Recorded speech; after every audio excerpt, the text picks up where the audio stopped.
Outubro de 2017. Seleção brasileira faz últimos ajustes antes do duelo contra o Chile. Gazeta Esportiva mostra como deve ser o time de Tite para o último jogo das eliminatórias. Após folga e período de treinamentos, São Paulo se prepara para a maratona no Campeonato Brasileiro.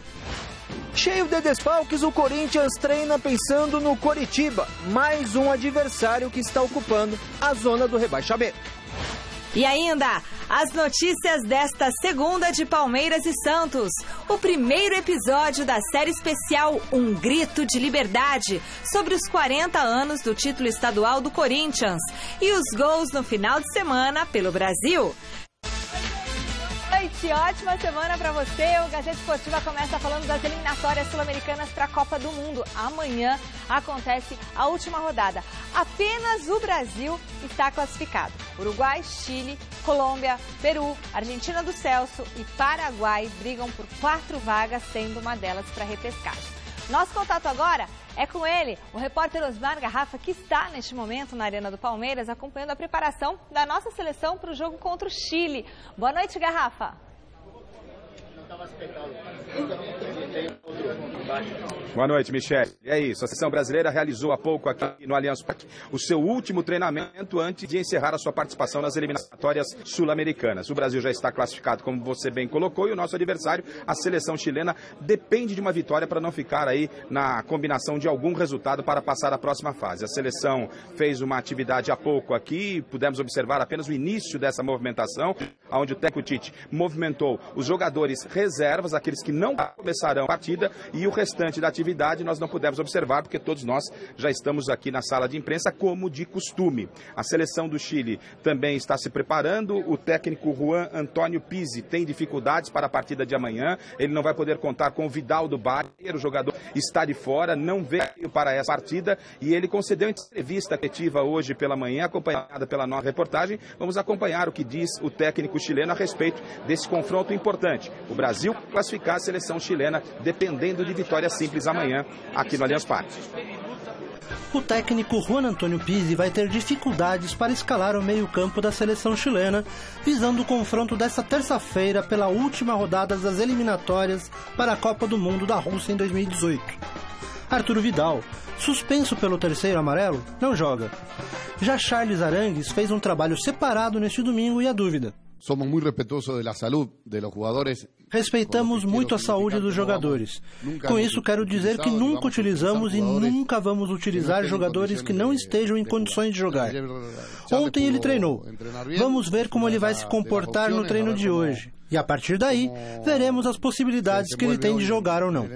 E a partir daí, veremos as possibilidades que tem de jogar ou não. Pizzi ainda não definiu o time. Felipe Gutierrez e Eric Pulgar brigam pela vaga de Vidal.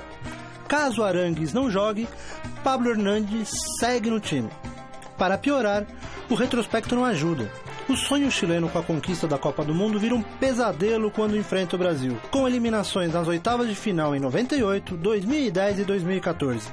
Cada partido é diferente, cada situação é diferente. Cada jogo é diferente, cada situação é diferente. Se nos remetermos ao último confronto, foi a abertura das eliminatórias, quando o Chile conseguiu vencer o Brasil. Depois temos o jogo pelo Mundial de 2014, onde competiram no mesmo nível. Então não acho que o retrospecto histórico interfira a favor ou contra. Vamos disputar um novo jogo, e em um novo jogo todas as condições são novas e as chances são as mesmas. Todas as condições são novas. E as possibilidades são exatamente as mesmas. O técnico da seleção chilena falando dessa importante partida para o Chile, e esse jogo da seleção brasileira influencia diretamente na seleção argentina. A Argentina, ela depende dela para se classificar para a repescagem de forma direta, mas se quiser chegar sem a repescagem, o Chile não pode vencer o Brasil. Por isso da importância da partida de amanhã, e o Chile está muito preocupado. Hoje a atividade, como disse aqui, foi fechada para nós jornalistas e obviamente para os torcedores, mas há uma expectativa muito grande para o encontro de Neymar com a torcida palmeirense. palmeirense, porque ontem, como falávamos no Mesa Redonda Futebol Debate, o Neymar acabou publicamente declarando o seu amor ao Palmeiras, postando na rede social uma foto do Marcos, passando alguma foto até com a camisa do próprio Palmeiras, e ontem, na TV oficial do clube, o Neymar confirmou que é palmeirense desde criancinha. Era palmeirense, né? E desde pequenininho gostávamos sempre de ver, sempre do Palmeiras. E, bom, não tenho muita história com o Palmeiras, né, de torcedor, porque era muito pequeno. Mas meus ídolos eram o Evair, o Marcos, o Paulo, o Alex. Então são os caras que eu me espelhava e que acabei virando palmeirense por causa deles. Vem um dia pra cá, Neymar? Olha, não sei, ninguém sabe o dia de amanhã, mas seria um grande prazer. Gostei, a estrutura tá excelente, né, então de parabéns pela estrutura. Fico feliz de poder treinar aqui pela primeira vez. Neymar, claro, existe toda essa expectativa desse encontro dele com a torcida do Palmeiras e também de Gabriel Jesus, que acabou se despedindo aqui, uma rápida passagem pelo Palmeiras, mas fez história daqui e vai se reencontrar com a torcida palmeirense. Bom, sobre o time, o Tite daqui a pouco vem para a entrevista coletiva, já está confirmado que o Marquinhos será mais um dos capitães do técnico Tite, o 13º, o Tite tem feito esse rodízio e desta vez o Marquinhos que volta à equipe, já que o Thiago Silva está com uma lesão muscular, não foi desligado por opção da delegação, mas está cortado, não pode participar da partida. E a outra novidade será o Ederson no gol. Pela primeira vez, a gente vai testar o Ederson no lugar do Alisson, ele que é o reserva imediato, essa já era uma alteração confirmada, e o Alexandro, que também jogou como titular lá em La Paz, o Tite obviamente não quis observar o jogador na altitude de 3.600 metros, e por isso o Alexandro vai ganhar uma nova oportunidade. A seleção brasileira, mesmo classificada, vem com força máxima. Comentou-se a possibilidade de fazer alguns experimentos, e a gente vai saber do Tite se ele tomou essa decisão de colocar em campo a força máxima para não criar nenhum tipo de comentário, ou porque realmente quer dar maior ritmo à seleção brasileira. Duas novidades, então, o Marquinhos na zaga, capitão, o Ederson no gol, o Alisson fica de fora, e o Brasil terá amanhã, provavelmente, Ederson no gol, Diego Alves, Miranda, Marquinhos e o Alexandro pela lateral esquerda, no meio campo, Casemiro, Paulinho e Renato Augusto, no ataque, Felipe Coutinho, o Gabriel Jesus e o Neymar. Nós continuamos aqui na sala de imprensa, aguardando então a presença do técnico Tite, aí ele deve confirmar a escalação oficial da seleção brasileira, e também o Marquinhos para conversar conosco. Expectativa de casa cheia amanhã, Michele. Mais de 40 mil torcedores, fica toda uma expectativa para o encerramento das eliminatórias e depois mais 4 amistosos, né? 2 neste próximo ano contra o Japão na França e contra a Inglaterra em Wembley, e depois no próximo ano já confirmado um amistoso contra a Alemanha e uma possibilidade de um jogo contra a seleção da Rússia. Vamos ficar por aqui. Assim começar a entrevista coletiva do técnico Tite e também do capitão Marquinhos, nós voltaremos do Allianz Parque, local da partida amanhã, 8h30 da noite. Todos os jogos serão no mesmo horário, Michele. Clima de Copa do Mundo por aqui, Mi. Valeu, Osmar Garrafa. Daqui a pouquinho você volta, dá um toque, a gente manda a bola aí pra você. Boa noite, Celso Cardoso. Boa noite, Flávio Prado. Boa noite, Michele. Boa noite, Flávio. Grande noite para você que acompanha o Gazeta Esportiva. Bom, o Tite, ele não quer ficar maculado por eventualmente, sabe, o Brasil perder para o Chile e ficar com essa conversa de que entregou para prejudicar a Argentina. O Tite é muito sério no que faz, é muito ético, então ele toma o cuidado de colocar a força máxima. O Ederson realmente é um teste que ele quer fazer, eu acho que isso faz parte, isso não significa um Brasil menos forte. E na zaga o Marquinhos era o titular, né? Está voltando agora no lugar do Thiago Silva, e é um Brasil com o que tem de melhor. Eu não vou dizer muito forte, porque, sinceramente, apesar da campanha do Tite, apesar da campanha nas eliminatórias sob o comando do Tite, a seleção, para mim, ainda não figura entre, digamos, as 2 melhores do mundo. Mas é um time bom. Depois de ver a Alemanha jogar ainda, Flávio, tá difícil. Boa noite mais uma vez. Boa noite, Celso, Michele, amigos do Gazeta Esportiva. É bom ficar claro o seguinte, a Argentina não depende do Brasil. A Argentina não depende de nada, ela depende só dela. Se ela ganhar, ela vai para a repescagem, ganhando a repescagem, está classificada. Não importa, o Brasil pode perder de 20-0 do Chile, ganhar de 18-1, não muda nada. Não faz fá nem fu, como diz o nosso diretor João Batista. Não muda nada, não tem nada a ver uma coisa com outra. O Brasil vai fazer mais um treinamento valendo, com validade para eliminatória, para contar de ponto, também não muda nada, ele já é o campeão, já é cabeça de chave, mas campeão entre aspas, primeiro colocado da eliminatória. O Ederson, para mim, é o melhor dos 3 goleiros. Eu gosto demais dele. Se o Tite quiser saber saída de jogo, etc., vai ter no Ederson o melhor deles todos, melhor que ele, melhor do que o Diego Alves, que para mim é o 3º goleiro, que vai acabar sendo convocado. Então, o Ederson vai ser legal. E a dupla que mais jogou com o Tite foi o Marquinhos e Miranda. Então, tá tudo certo.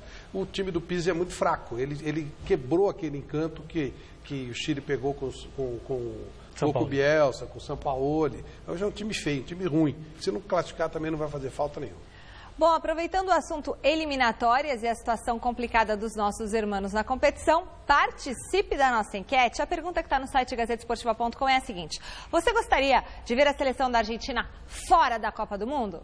Sim ou não? Acesse o site gazetesportiva.com e vote. Eu não, porque eu acho muito legal quando tem um confronto com a Argentina e a Argentina perde.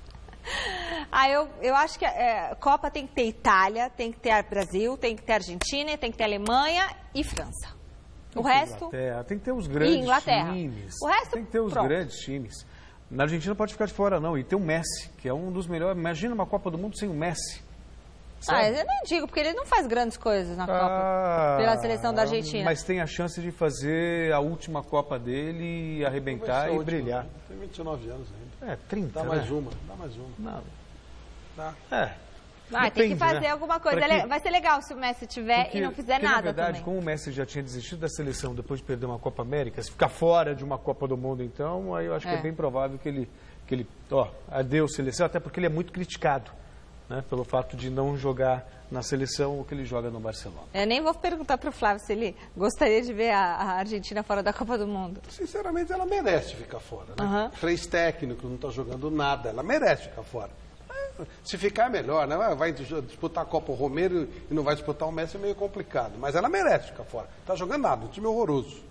Na próxima sexta-feira, completa 40 anos daquele que até hoje é considerado o principal título da história do Corinthians. Foram quase 23 anos de jejum, terminados no dia 13 de outubro de 1977, com a conquista do Campeonato Paulista.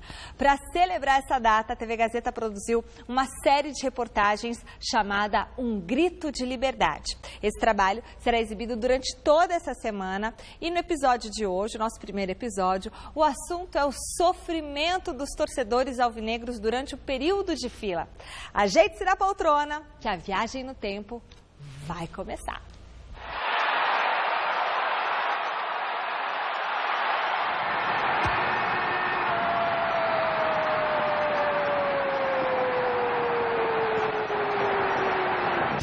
É gol, explode em coração.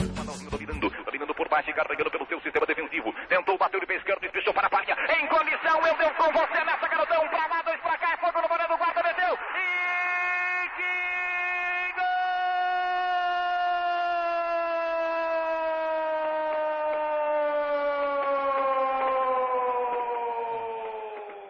O primeiro jogo foi uma quarta-feira. O Corinthians ganhou de 1-0 num gol do Palinha, um gol de rosto. O Adãozinho lança ele sai correndo na frente do zagueiro, chuta o goleiro Carlos, que era o goleiro da Ponte Preta, defende, bate do rosto. No segundo jogo era mais festivo, né? Porque quase 140 mil pessoas, né? Foi bem festivo, até porque eu acredito que muita gente que foi porque achou que era aquele dia e pronto. Corinthians,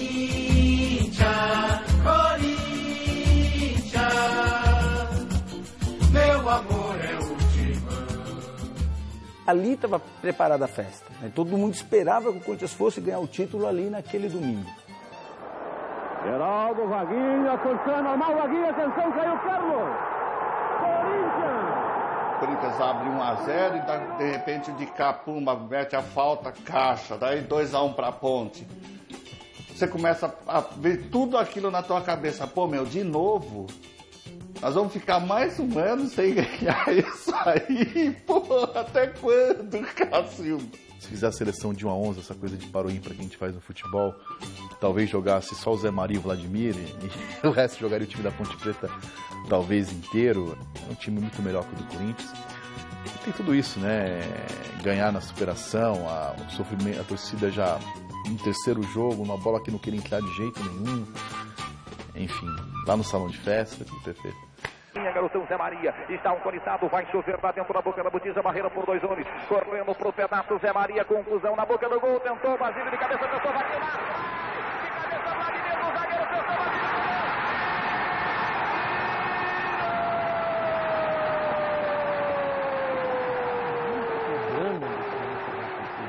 É uma coisa épica. 77 não é só a noite de 13 de outubro, a noite de 13 de outubro é o ponto final, uma bonita história, bonita nesse sentido, porque transcende a questão do ganhar ou perder os jogos, né, de 22 anos, atrás de um sonho.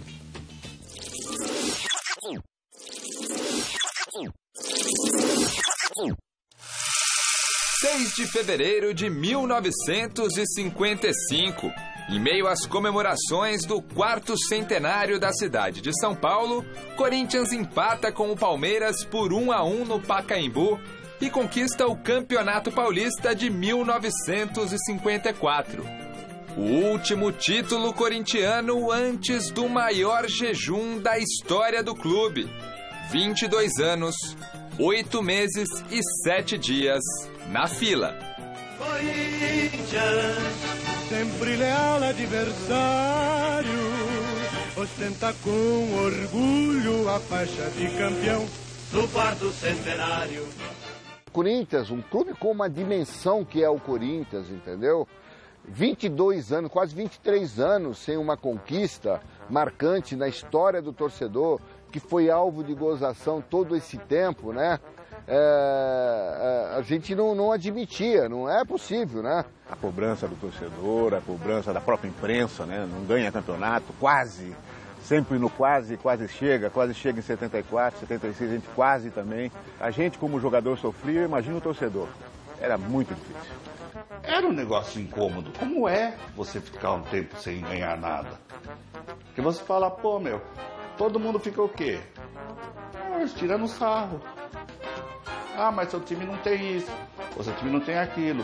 Nós vivíamos assim. Quando fez 18 anos, a turma cantava no estádio, parabéns. 18 anos. O corintiano não vota, porque não tem título. Ué, vai votar como? E você aguentava. Por esse tipo de gozação era frequente, né? Tá chegando o final do campeonato, pô, vocês vão para Santos? Vão morrer na praia. Coisa parecida desse tipo, né? É todo tipo de gozação. Cachorro vai falar no dia que o Corinthians foi campeão. Os bares tinham aquela plaquinha assim, fiado só quando o Corinthians for campeão. Tinha música de carnaval sobre o sofredor, né, doutor? Eu não me engano, meu coração é corintiano. Eu não sabia mais o que fazer, troquei o coração cansado de sofrer. Ai, doutor, eu não me engano, botaram outro coração corintiano. Doutor, eu não me engano, o coração é corintiano.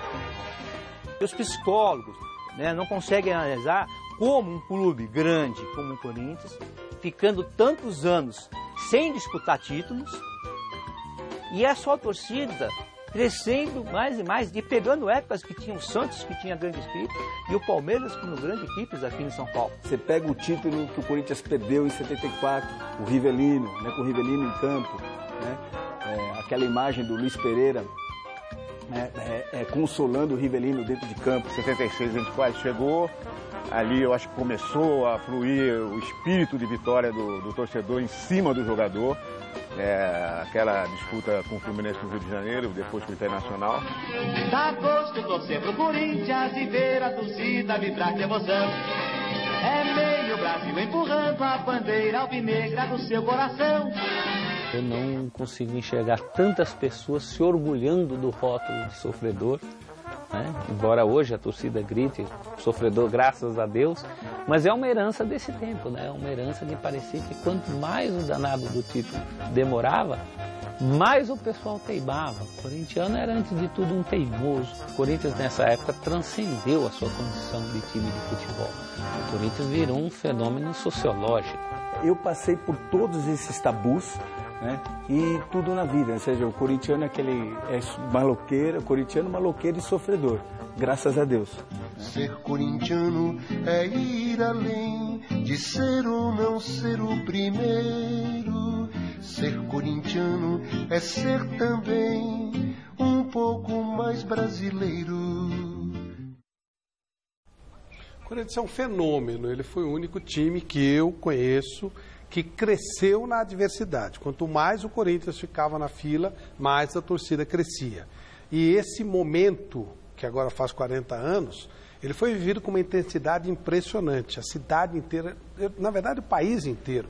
Até jornais do Rio de Janeiro falavam do jogo, porque os campeonatos foram terminando e foi ficando o Campeonato Paulista, que tinha essa final, primeiro, segundo, terceiro jogo. Então, todo o país olhava para esse jogo, para esse drama do Corinthians, que parecia não ter fim. E no final da história, o Corinthians acabou ganhando o título, e até hoje é uma história mal explicada, mas a verdade é que foi a maior comemoração que eu vi na minha vida de uma conquista de título, incluindo Copas do Mundo, tudo. Eu nunca vi nada parecido, nada nem próximo do que essa conquista que o Corinthians obteve no dia 13 de outubro de 1977. Pode discutir qualquer coisa, mas que foi uma decisão extraordinária, que parou o país, não resta nenhuma dúvida. Ainda falando de Corinthians, o Timão recebeu o Taubaté pela segunda final do Campeonato Paulista de Vôlei. E o que não faltou foi emoção. Acompanhe com Alexandre Silvestre. Abarrotado, o ginásio da Ponte Grande em Guarulhos fica pequeno para a finalíssima do Paulista de Vôlei masculino. Atmosfera de futebol, fiel em peso, lotando as dependências e abafando a turminha de Taubaté. Os visitantes, com muito mais investimento, montaram um projeto para ganhar tudo, enquanto os donos da casa são uma espécie de caçulinha do campeonato. O cabeça do Timão é o espetacular líbero Serginho Escadinha. Na equipe do Vale do Paraíba, que venceu o primeiro jogo, atletas renomados como Lucarelli, Wallace e Dante. O Corinthians precisa da vitória por qualquer placar para levar a decisão ao Golden Set. E o time do povo lidera o primeiro set, constrói boa vantagem em cima dos favoritos ao título e crava na raça 25-21 para começo de conversa. No segundo set, chega a abrir 9-3. Taubaté busca o empate, equilibra a disputa, vira e o Corinthians deixa escapar. 19-25, 1-1 no geral. Na terceira série, Taubaté entra no eixo, demonstra superioridade, mas o Corinthians briga com as armas que tem, entre elas o sétimo jogador. Sua incrível nação preta e branca, inflamada pelo camisa 10, o Escadinha. Força o saque, fecha o bloqueio, passa na frente, encorpa todo o poderoso Timão. Aqui não, 25-21, 2-1 Corinthians. No quarto, com direito a rally sensacional no 5-5, Coringão na pegada.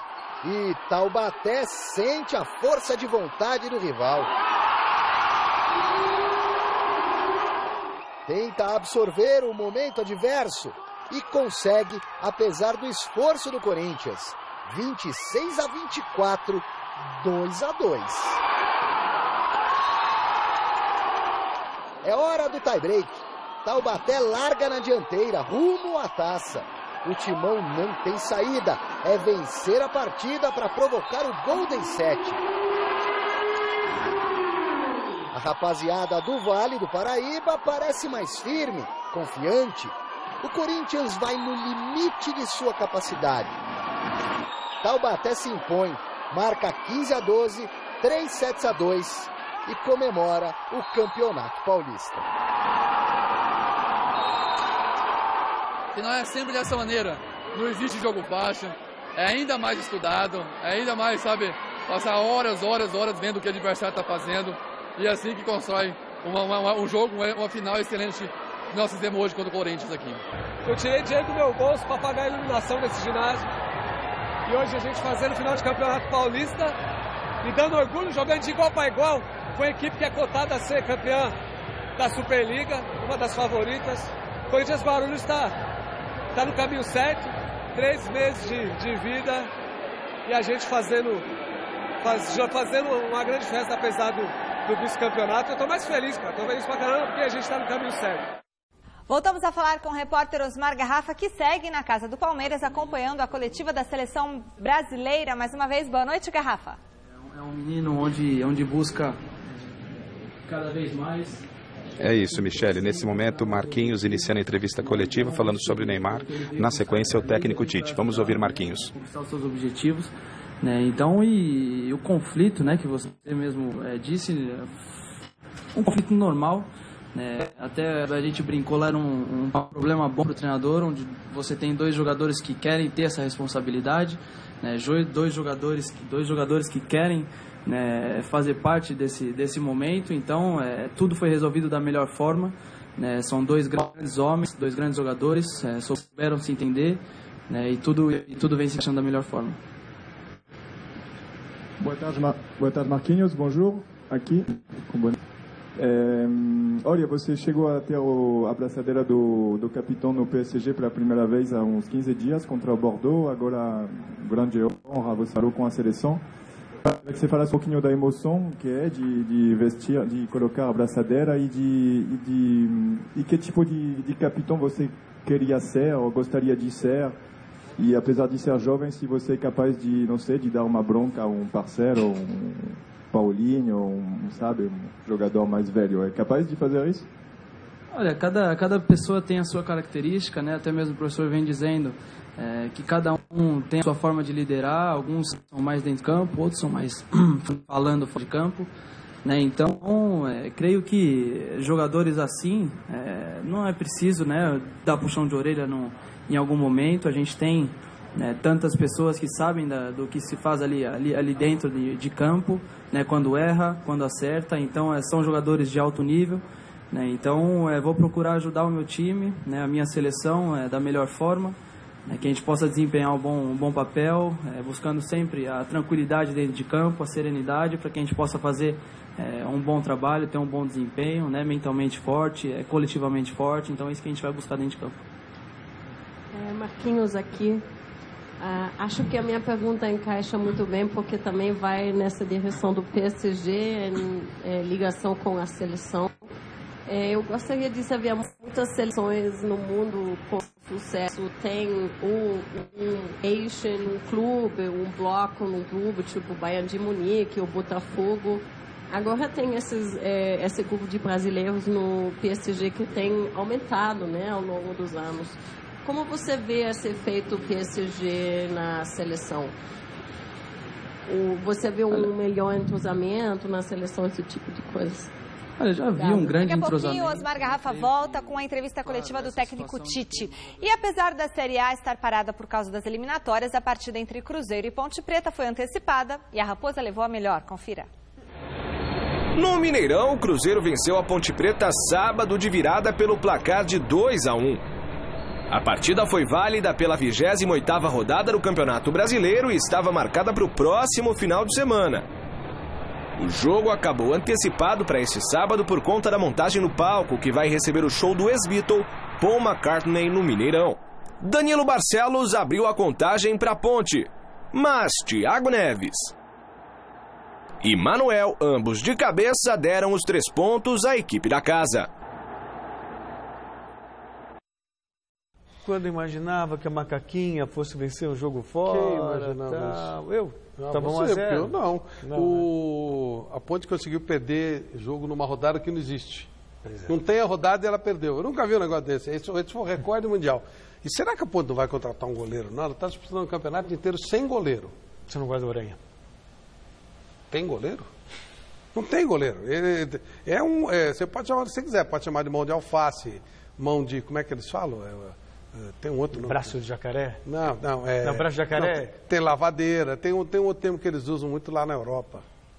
Não é mão de pau também, pode ser, mas tem um outro que eles usam lá. Mas, enfim, não tem goleiro, é inacreditável. Todo jogo toma um frango, inacreditável. Pô, rebater pra frente é melhor deixar entrar, tá na cara que vai ser. Mas não é só por isso não, o time é ruim. É um dos 13 candidatos ao rebaixamento. E olha, pela Série B nós tivemos neste final de semana o complemento da 28ª rodada. Vamos aos destaques da segundona. Na Arena Barueri, o Oeste atropelou o Guarani com uma atuação de gala do meia Mazinho, ex-Palmeiras. Ele marcou todos os gols da vitória do time mandante neste sábado pelo placar de 3-0. O resultado deixou o Oeste na 5ª posição da Série B com 47 pontos, um a menos que o Ceará, a primeira equipe no G4 do torneio. Já o Guarani chegou a 7 jogos sem vencer na competição, e a derrota de anteontem acabou custando o emprego do técnico Marcelo Cabo. Fora de casa, o vice-líder América Mineiro venceu Santa Cruz pelo placar mínimo. Mateuzinho, chutando de fora da área, marcou o único gol da partida. O América segue no segundo lugar com 51 pontos, enquanto o Santa Cruz permanece na zona de rebaixamento com 29. A revista France Football divulgou hoje os 30 finalistas ao prêmio Bola de Ouro. A estratégia da publicação francesa foi anunciar os candidatos aos poucos. O primeiro a ser anunciado foi o atacante Neymar, que atua pelo Paris Saint-Germain. Claro, né? Ao longo do dia, os outros atletas que concorrem ao prêmio foram sendo divulgados. Nomes consagrados, como Cristiano Ronaldo, Messi, Buffon, e também os dos jovens talentos, como De Bruyne, Dybala e o Mbappé. Né? Não, é Mbappé. Isso. Mbappé. Além do Neymar, aparecem na lista os brasileiros Marcelo, que é lateral do Real Madrid, né? E o Felipe Coutinho, meia do Liverpool. Para mais informações, é só você acessar o site gazetesportiva.com, tá certo? Amanhã, vale só lembrar, 70 anos da marca Gazeta Esportiva, juntando aí o jornal, depois o site, por isso a gente está colocando aqui um pouquinho, um especial sobre a história dessa marca super importante para o esporte brasileiro. O Gazeta Esportiva, ela tem tudo a ver com a história do esporte no Brasil. Tudo. Durante muitos anos foi absolutamente líder de divulgação em termos de esporte. A criatividade, o nome dos clássicos, a São Silvestre, a 9 de julho, enfim, é um negócio sensacional. E 70 anos de uma marca. É muita coisa, né? É espetacular, realmente é um orgulho fazer parte dessa história. Faz parte da história do jornalismo esportivo no Brasil. Mas sem dúvida, da nossa querida faculdade Casper Libero, que nós três estudamos. Enfim, é sensacional. E nós três estamos no site gazetesportiva.com. Também. Esses meninos com o maior orgulho e com a maior alegria. A gente fica muito feliz Desde de ter vocês lá. Desde 1974 eu tenho ligação com a Gazeta Esportiva de alguma forma. Ou a Rádio Gazeta, ou a TV Gazeta, ou o site, ou o jornal Gazeta Esportiva. É espetacular, né? Espetacular.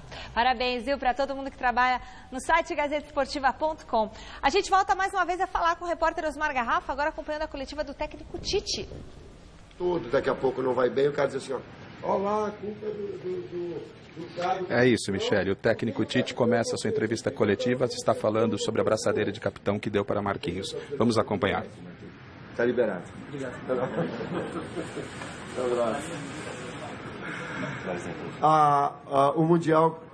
O Mundial começou pra gente. Ele começou no momento que terminou o jogo aqui em São Paulo e nós nos classificamos. E eu coloquei a eles, agora é preparação para o Mundial. Nós estamos classificados e vamos nos preparar para isso. E esse consolidar de equipe e essa estruturação a cada momento, e eu tenho muito pouco tempo para aproveitar. Então eu estou pilhado aqui no sentido de passar organização tática, de bola parada, da conduta, do senso de equipe. Então, é um longo tempo, mas curtos períodos. Então, fomentar essa consolidação e esse crescimento da equipe num jogo que são, dos últimos 2 anos, enquanto equipes e individualidades, não só com individualidades, as 2 equipes que apresentam o melhor futebol na América do Sul. Chile, ele é bicampeão, e o primeiro campeonato, principalmente, o segundo, que eu assisti a final, muito bem, oscilando agora, mas fazendo, e o Brasil retomando um padrão, quer dizer, padrão alto de exigência e uma expectativa de um nível técnico do jogo muito alto. Tite, aqui ó, atrás, boa noite. Se a gente pegar os últimos jogos da seleção, você fez algumas observações, né? Gabriel Jesus, Casemiro deram uma descansada no jogo contra a Colômbia, o próprio Marquinhos começou o jogo no banco contra a Bolívia, para você observar situações que podem acontecer na Copa do Mundo. Para o jogo de amanhã, se a gente pegar os jogadores de linha, a única observação que você vai ter é o Alexandro, que é de ordem médica, porque Marcelo e Felipe estão fora. Você não mexe em outras posições, você não observa outros jogadores para o jogo de amanhã. Pelo impacto que esse jogo pode ter para outras seleções nas eliminatórias? Não, porque eu não posso desestruturar a equipe em demasia. Eu já mexo no goleiro, já há uma mexida no lateral esquerdo, e aí tu começa a mexer, retoma os jogos anteriores a atletas que saíram. E se tu vê, normalmente foram duas peças que mexeu. Porque se tu mexer demais, tu perde a organização, tu perde a coordenação, tu perde inclusive a preparação para o Mundial. Porque aí tu fica mexendo, desestrutura. A característica do Marcelo, por exemplo, é diferente da do Felipe Luiz, que ela é diferente do Alexandre. Mas nós mexemos, por exemplo, os 3 zagueiros no último, porque são 3 jogadores de um nível altíssimo. Poderia estar utilizando, dali na frente, algumas outras, mas 2, eu vejo, quando tu começa a mexer nos 3 setores, daqui a pouco, essa oportunidade, ela se perde em função da falta de estrutura que a equipe tem, e que ela está tomando agora, e que ela tem poucos jogos. Aí tu começa a fazer, ao invés de oportunidade, dá não um senso de equipe. Por isso que eu tomo cuidado nisso, não ficar excessivamente colocando. Aí tu passa a ser professor Pardal e não proporcionar verdadeiramente uma análise melhor. Tá certo. Aí, portanto, Michele, parte da entrevista coletiva do técnico Tite, que continua aqui no Allianz Parque. Amanhã nós voltaremos com mais informações da seleção brasileira. Michele. Muito obrigada, Osmar Garrafa. E o assunto agora é o Campeonato Brasileiro, que depois do recesso, por causa das eliminatórias aí, volta na próxima quarta-feira. Segundo colocado com 47 pontos, 8 atrás do Corinthians, o Santos segue treinando para enfrentar a Ponte Preta do Flávio na quinta-feira em Campinas. E já pensando na próxima temporada, a diretoria do Peixe informou que o atacante Kaique não deve ficar no ano que vem. O jogador está emprestado até o final do ano pelo Yokohama Marinos, do Japão, para ficar com o atleta em definitivo. O presidente Modesto Roma precisaria pagar $1 milhão, que é algo em torno de R$3 milhões, valor considerado alto pelo santista. Em 38 jogos disputados com a camisa do Alvinegro, o atacante marcou 9 gols e no momento vem sendo uma opção aí no banco de reservas. No Corinthians, o técnico Fábio Carilli tem uma série de dúvidas para definir a equipe que na quarta-feira recebe o Coritiba na Arena em Itaquera. Veja com Adriano Dolfi. Fábio Carilli não está para brincadeira. Orienta, corre com a bola e tem problema para administrar, pensando no duelo com o Coritiba. O primeiro é Fagner suspenso, que deve dar lugar a Léo Príncipe. É a alegria de poder jogar, né? A gente que está na time reserva, a gente busca sempre estar jogando. Então, quando surge a oportunidade, a gente quer jogar, a gente quer fazer o nosso melhor. E eu fico feliz de poder voltar a atuar. Outra alteração é Marquinhos Gabriel na vaga do também suspenso Romero. Camacho vai ocupar a vaga de Gabriel, também suspenso, mas por 2 partidas. Essa semana aí foi importante para a gente criar um entrosamento, né, e ter confiança para jogar. Então acho que com esse jogo aí com o Coritiba, acho que a gente vai fazer um grande jogo e para o jogo do Bahia seguinte também. Então espero aproveitar essa chance e agarrar com um incidente. Cássio na seleção brasileira e Balbuena com o Paraguai devem retornar a tempo para o jogo de quarta. Mas o aproveitamento dos 2 atletas ainda será decidido pela comissão técnica. A grande dúvida será a presença ou não do atacante Jô, recuperado de lesão. Ele fez parte do coletivo, acho que ele fez tudo certo, assim, treinou o tempo todo, acho que ele não sentiu nenhuma dor, pelo menos ele não comentou com a gente. E no jogo, assim, parecendo, eu acho que ele não tem nenhuma dor não, acho que ele pode ser que pinte no jogo. Ele no ataque, com certeza, vai nos ajudar muito, assim como o Casinho ajudou.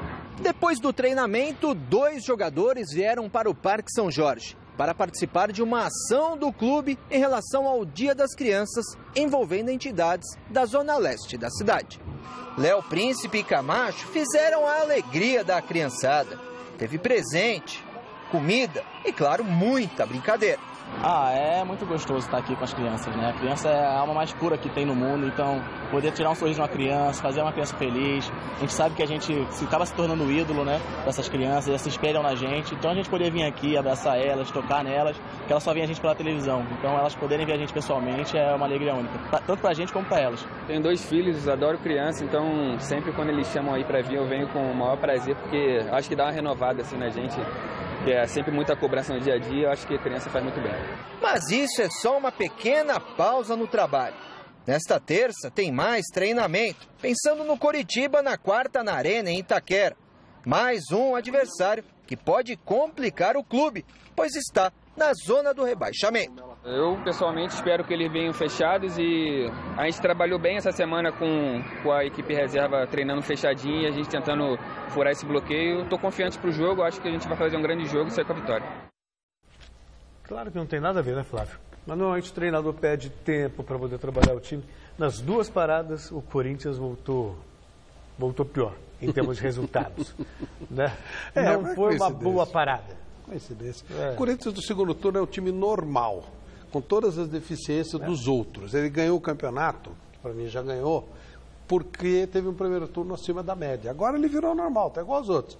Perde, ganha, empata, ganha de novo, aí perde. O primeiro turno foi anormal. E essa anomalia do primeiro turno acabou, resolveu o campeonato. Agora ele é mais um, ele está normal, ele não piorou. Ele está igual aos outros. Ele foi tão acima do... Ele fugiu da casinha no primeiro turno. Agora está tudo normal. Se ganhar um, perder um, ganhar um, perder um... É o que todo mundo faz. Vai ser campeão. Tanto que ele continuou com 8 pontos de vantagem. E teve uma campanha bem pior do que no primeiro turno. Isso aí. E o Palmeiras entra em campo na próxima quinta contra o Bahia, no Pacaembu. Vamos ver como a equipe de Cuca está se preparando para esse duelo na reportagem de Fernando Gavini.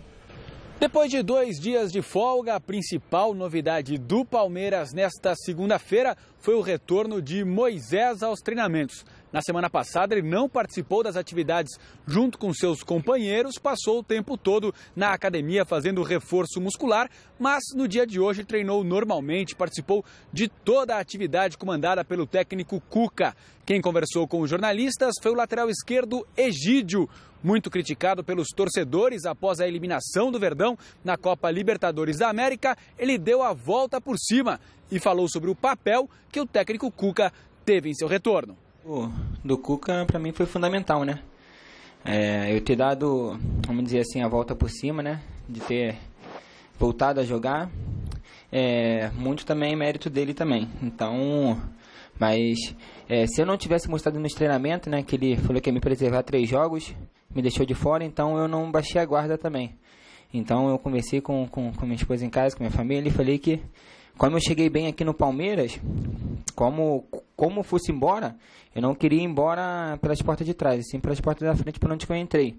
Então eu falei, o ciclo está, o contrato vencendo, mas a gente ainda não decidiu, a gente tem vontade de ficar, mas Deus sabe do nosso futuro, então eu me comprometi em casa com a minha família de dar a volta por cima. Então, nos treinamentos eu demonstrei da melhor forma possível, me cuidando mais ainda, me doando o máximo ainda, para poder voltar a jogar. Então, já que ia ficar 3 jogos de fora, foi aí nesse período aí que eu me concentrei, me dediquei, criei mais forças, mais foco ainda, para poder dar a volta por cima. E hoje ainda continuo desse jeito ainda, não parei por aí. Eu quero, jogo a jogo, tá mostrando muito mais do que venho mostrando nesses últimos jogos. O Palmeiras volta a jogar nesta quinta-feira, vai enfrentar o Bahia no estádio do Pacaembu. Para esta partida, são 2 os desfalques. Mike e Luan estão suspensos pelo 3º cartão amarelo. O jogo, como eu disse, vai acontecer no Pacaembu e não no Allianz Parque. E o Egídio também falou sobre a mudança de local. Acho que nossa primeira casa, onde que a gente se sente em casa realmente mesmo, é no Allianz. Agora, no Pacaembu é a nossa segunda casa. A gente sabe, a maioria dos jogos que jogamos lá, não lembro de ter perdido no Pacaembu, nenhum jogo. Então, a gente também tem um histórico bom de jogos lá. Já teve, batemos tabu lá dentro lá do Pacaembu. Então, a gente gosta de jogar no Pacaembu. Aquele gramado está sempre em ótimo estado. Isso que a gente planeja. Porque onde quer que a gente vai jogar, a gente sempre vai se dar ao máximo. O São Paulo, na quarta-feira, terá uma missão complicada contra o Atlético Mineiro na Arena Independência. O técnico Dorival Júnior, que foi nosso convidado ontem no Mesa Redonda Futebol Debate, foi o personagem da entrevista coletiva hoje. Veja com Jonas Campos.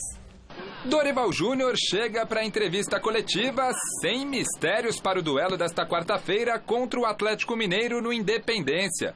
Para a vaga de Cueva, que serve à seleção peruana. Iniciaremos a partida com Gomes. Para o miolo de zaga, que não terá Arboleda, convocado pelo Equador, Dorival conta com Bruno Alves e Rodrigo Caio. que está na seleção brasileira, mas a princípio vai para o jogo. Vai viajar para jogar, a não ser que amanhã ele entre e jogue o jogo todo, enfim. Aí nós não teríamos condições, do contrário, ele estará escalado. Um São Paulo que, enfim, respira fora da zona do rebaixamento, a um pontinho da degola. Tranquilidade? Nada. Não dá para você comemorar, não dá para você se despreocupar, não dá para você relaxar, não tem nada que altere o nosso comportamento. Nós estamos ainda muito preocupados com a situação, estaremos enfrentando uma equipe que está mais ou menos nas mesmas condições também que o São Paulo e hoje ocupa uma posição teoricamente um pouco mais confortável em relação à nossa, sim, mas será um confronto direto, uma partida fundamental para as nossas pretensões. Contra o Atlético Mineiro no Independência, o São Paulo inicia uma maratona no Campeonato Brasileiro. Serão 4 jogos em 12 dias e um objetivo claro: se distanciar de vez da zona do rebaixamento.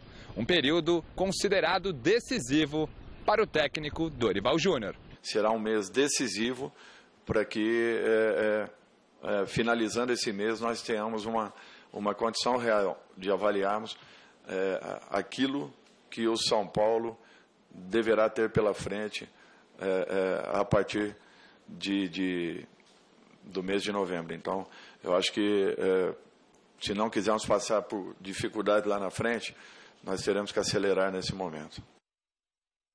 Dorival Júnior concedeu uma bela entrevista ontem aqui no Mesa Redonda, falou de coisas muito importantes e principalmente desse objetivo de salvar o São Paulo, que é uma coisa muito complexa. O São Paulo teve muitas mudanças no elenco no transcorrer do ano e o Dorival e a maior parte dos titulares não tem 15 jogos com o São Paulo, o que é um horror, coisa que só acontece no futebol brasileiro. E ele defende, como nós defendemos veementemente, a história de virar o calendário, transformar o calendário brasileiro no calendário como de todo mundo. Isso ajudaria muito em termos de negociação e de montagem de time. Mas, infelizmente, aí já é querer demais. E exemplo do que diz o Dorival Júnior, o grande problema é gestão, né? Ou falta de gestão no nosso futebol. Resultado da nossa enquete do site GazettaEsportiva.com. A pergunta dessa segunda era para saber se você gostaria de ver a seleção da Argentina fora da Copa do Mundo. Deixa eu ver o que a galera votou aí. Pois, João Batista. Sim, 58% dos votos. Ah, mas aí o Celso vai ficar medo, muito né? triste. Isso é um nome, medo. Acabou o tempo, gente. Um beijo, a gente volta amanhã. O Flávio Prado volta na quarta e o Celso no Jornal da Gazeta, tá bom? Tchau. Tchau.